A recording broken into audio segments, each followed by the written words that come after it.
Tonight on My Explainer, we continue with our series on the transition to senior school. Now remember, this pioneer CBC cohort is now in junior secondary school, and as they make the transition to senior secondary school in 2026, they will need to make their choices for the pathways that they would like to follow in life. That choice will be made in the second term of this school year. Bear in mind that this first term is basically over. Schools will close next week and are currently wrapping up their exams. So this is what lies ahead in the process. Placement of learners in grade 10 will be based on the following criteria. Learner's choice, which will be their subject combinations that they're already undertaking in junior school, and their school of choice. I'll explain the school of choice in a minute.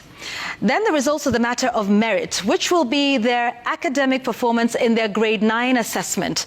Now, the Presidential Working Party recommended that this assessment be 20% KIPSEA, that is the Kenya Primary School Education Assessment, 20% school-based assessments done in grades 7 and 8, and then 60% of a summative evaluation in grade 9. Now, there's also psychometric tests that will be conducted to determine the learner's aptitude and interest, with the talent to be determined by both the school and the National Examination Council. Regional balancing will also be taken into account to ensure fair access for all learners. Finally, placement of the learners will also be determined by the capacity of the schools that they have chosen. Issues such as space and resources that are available in the schools chosen.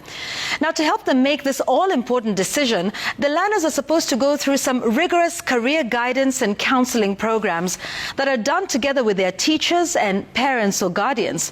Things such as career development workshops, leadership programs, and extracurricular activities.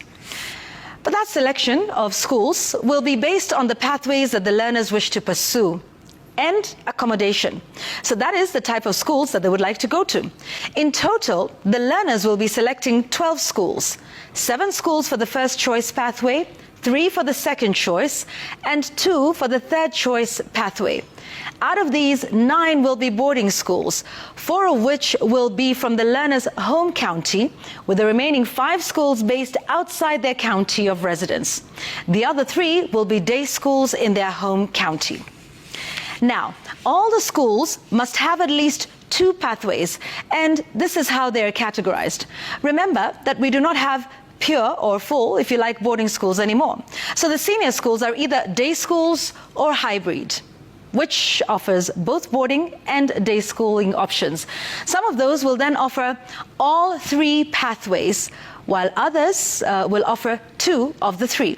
Also, remember to note that we have vocational schools that offer vocational education to those that follow the stage-based pathway. We talked about that last week.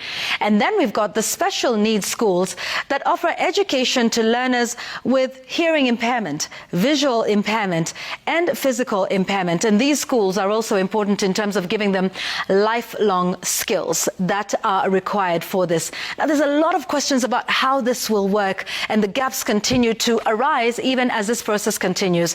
And that is why on the program tonight we want to speak to Dr. Emmanuel Manyasa, who's the Executive Director of Usawa Agenda, and he joins me now.